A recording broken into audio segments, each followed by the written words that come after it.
প্রিয় দর্শক সবাইকে আমন্ত্রণ হোমাইরা সিম্পল কুকিং এ। আজকের রেসিপি মচমচে চিতই পিঠা।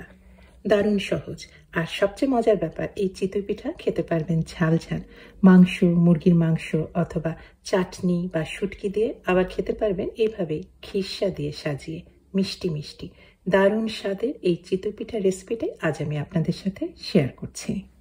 এই পিঠা তৈরি করতে চালের গুঁড়ি বা আটা আমি ব্যবহার করছি না, আমি ব্যবহার করছি 1 কাপ পরিমাণ আতপ চাল।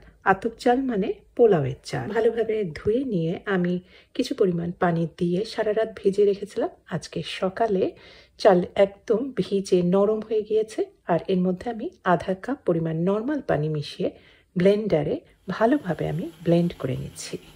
ব্লেন্ডারে খুব মিহি করে চাল ব্লেন্ড করে নিতে হবে, একদমই যেন কোনো দানা বা গোটা না থাকে। ব্লেন্ড করা আমি চালটা একটা বাটিতে ঢেলে নিলাম। কনসিস্টেন্সিটা এখন এইরকম হয়েছে। এই চালের মিশ্রণে আরও কিছু জিনিস মেশাতে হবে, তবে প্রথমে আমি একটা প্যানে 2 টেবিল চামচ পরিমাণ এই চালের মিশ্রণটা দিয়ে দিলাম, আর তার মধ্যে মিশিয়ে দিলাম 1 টেবিল চামচ পরিমাণ পানি। এটা নর্মাল পানি। এখন এই চালের মিশ্রণটা আমি চুলায় জাল দিচ্ছি, তবে চুলার তাপটা কিন্তু একদম লো হিটে আছে, একদম হাই হিটে কিন্তু এটা রান্না করবেন না। এই কিছুক্ষণের মধ্যে কিন্তু এটা আস্তে আস্তে পানিটা শুকিয়ে নিয়ে একটু দলা পাকিয়ে আসছে। চালের এই মণ্ডটা আমি ব্লেন্ড করা চালের ভেতরে দেব, তবে ওই যে বাকি যে চালের গুঁড়িটা আছে ব্লেন্ড করা, তার মধ্যে দিয়ে দিলাম চালের 1 কাপ পরিমাণ এটা কুকড রাইস অর্থাৎ ভাত। আপনারা যে কোনো ধরনের রান্না ভাতই ব্যবহার করতে পারবেন। আর তারপরে দিয়ে দিলাম ওই যে তৈরি করেছে যে চালের মণ্ডটা, সেটা। এখন এটাই আবার ভালো করে ব্লেন্ড করে নেব আমি। খুব ভালোভাবে ব্লেন্ড করা হয়ে গেছে, একদমই কিন্তু কোনো দানা ভেতরে নেই। আর এই মিশ্রণটা কিন্তু এখন বেশ ঘন হয়ে গিয়েছে। এর মধ্যে ভাত আছে, মানে কুকড রাইসটা আছে, আবার যে চালের মণ্ডটা দিলাম সেটা আছে, এই জন্যই বেশ ঘন হয়ে গিয়েছে। আমি অতিরিক্ত আর খুব বেশি পানি দেব না, তবে ব্লেন্ডারে তো কিছুটা লেগে আছে এখনো চালের, সেটাই কিছুটা আমি ধুয়ে সেই পানিটুকুই দিয়ে দিলাম। এখন এই চালের মিশ্রণটাই আমি ফার্মেন্ট করব। আমি একটা প্লাস্টিকের বাটি নিয়েছি, আর বাটিটা ঢাকনা আছে, ঢাকনাটা ভালোভাবে লাগিয়ে রাখলাম। আর এখন কিন্তু কখনোই লবণ দেবে না, লবণ দিলে কিন্তু ভালোভাবে ফার্মেন্ট হয় না জিনিস। এখন এভাবে ফার্মেন্টেশনের জন্য আমি একটু হালকা গরম একটা জায়গায় বা আলোর নিচে বা চুলার পাশেও আপনারা রাখতে পারেন, বা বন্ধ ওভেনের ভেতরেও রাখতে পারেন। আমি এইভাবে রেখে দেব এখন প্রায় 7-8 ঘন্টার মতো। এটা পুরোপুরি ফার্মেন্ট হওয়া পর্যন্ত অপেক্ষা করব।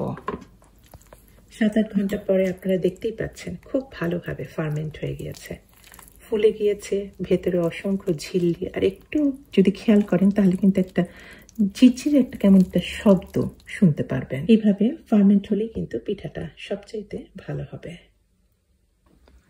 আমি যখন এইভাবে পিঠা তৈরি করি, আমি সাধারণত করি কি, সম্পূর্ণ এই যে মিশ্রণটাই কিন্তু আমি এখন ব্যবহার করব না। আমি আর একটা বাটিতে আমি 2 তাবু হাতার মতো মিশ্রণ তুলে নিয়েছে, তার মধ্যে প্রয়োজন মতো লবণ মিশিয়ে দিলাম। আমি এই কাজটা করি কারণ যদি পিঠার এই কনসিস্টেন্সিটা, ব্যাটারের এই কনসিস্টেন্সি ঠিক না হয়, তাহলে তো সেটা পরে অ্যাডজাস্ট করতে হবে, পানি দিয়ে আর একটু তরল করতে হবে।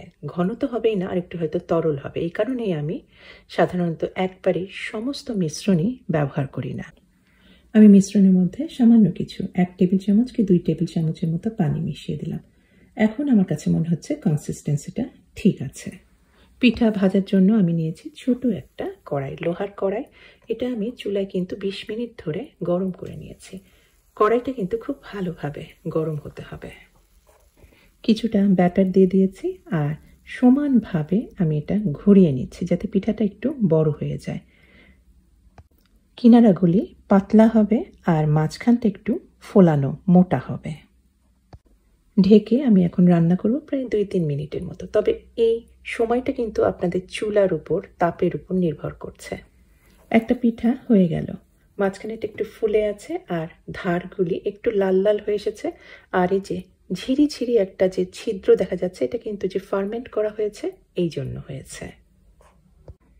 একটু যদি লেগে যায় কড়াইয়ে, তখন একটু সামান্য তেল দিয়ে দিবেন, তেল দিয়ে মুছে দিবেন, তাহলে দেখবেন যে পরবর্তী পিঠাটা খুব সহজেই উঠে আসছে। নেক্সট পিঠাটাও আমি সেই একইভাবে ভেজে নিচ্ছি। এই পিঠার বৈশিষ্ট্যটা হচ্ছে ধারগুলি থাকবে একটু লালচে আর একটু ছিদ্রযুক্ত, আর একটু পাতলা, আর মাঝখানেটা থাকবে ফোলানো, একটু মোটা। পিঠার পেছন দিকটাও কিন্তু খুব সুন্দর, একটু হালকা লাল হয়েছে, পুড়ে যায়নি বা কালো হয়ে যায়নি, একটা হালকা খয়েরি রং। দারুণ মজার এই মচমচে চিতই পিঠা মাংস বা চাটনি বা শুটকি দিয়ে কিন্তু খেতে দারুণ লাগে। খাওয়ার সময় কিন্তু বুঝতে পারবেন কিনারাটা বা ধারটা মচমচে করছে, আর ভেতরটা একেবারে নরম তুলতুলে। দেখতে যেমন সুন্দর, খেতেও তো দারুণ মজা। তবে এই পিঠা কিন্তু আমি আর একভাবে পরিবেশন করছি। আমি খিরসা তৈরি করেছিলাম 1 লিটার দুধের। আমি আধা কাপ পরিমাণ চিনিতে 2-3 টেবিল চামচের মতো পানি মিশিয়ে ওটা ক্যারামেলাইজড করে নিয়েছিলাম। চুলায় জাল দিয়ে তার মধ্যে 1 লিটার দুধ দিয়ে তার মধ্যে 1 কাপ পরিমাণ দিয়েছিলাম ফুল ক্রিম গুঁড়া দুধ। তারপরে সেটাই সময় নিয়ে নেড়ে চেড়ে পানি যখন শুকিয়ে গিয়েছে, তারপরে আস্তে ধীরে এইভাবে আমি খিরসা তৈরি করেছিলাম। আর খিরসা যখন নামিয়েছিলাম তখন কিন্তু বেশ একটু লিকুইড বা একটু তরল ছিল, একদম কিন্তু জমাট বেঁধে গেলে খিরসাটা শক্ত ধরনের হবে। একটু নরম করে নামালে খিরসা কীরকম হয়, যখন ঠান্ডা হয়ে যায় বা নর্মাল ফ্রিজে যখন রেখে সংরক্ষণ করবেন তখন কিন্তু বেশ জমাট বেঁধে যায়। আবার খাওয়ার সময় কিন্তু মুখে দিলে মুখেই গলে যাবে, কারণ এটা তো শক্ত না। খুবই মজার। এভাবে খিরসা তৈরি করবেন, দেখবেন যে দারুণ লাগবে। এই ধরনের খিরসাগুলি আপনারা পিঠা তৈরিতে বা আপনারা পায়েস বা ফিন্নি তৈরিতে কিন্তু ব্যবহার করতে পারেন। আর এই মজাদার মিষ্টি খিরসাই এখন প্রত্যেকটা পিঠার উপরে দিয়ে পিঠাগুলি সাজিয়ে নিলাম। দেখতে দারুণ হয়েছে, খেতেও কিন্তু আমি বলি আরও মজার। পিঠাটা হালকা নোনতা আর খিরসাটা একটু মিষ্টি, দুটার মধ্যে যে স্বাদের একটা ব্যালেন্স এসেছে সেটা বলে বোঝানো যাবে না। অবশ্যই আপনারা করবেন, খুব সহজ কিন্তু দারুণ স্বাদের। এই মচমচে চিতই পিঠা মিষ্টি বা ঝাল দুভাবেই খেতে পারবেন। আমি যেরকম দেখালাম সবাই পছন্দ করবে। আর রেসিপি যদি পছন্দ হয়ে থাকে তাহলে অনুরোধ করব অবশ্যই আমার চ্যানেলকে সাবস্ক্রাইব করে আমার চ্যানেলের সাথে থাকবেন। এতক্ষণ আমার সাথে থাকার জন্য সবাইকে অনেক ধন্যবাদ জানিয়ে শেষ করছি। আমি হোমায়রা। আল্লাহ হাফেজ।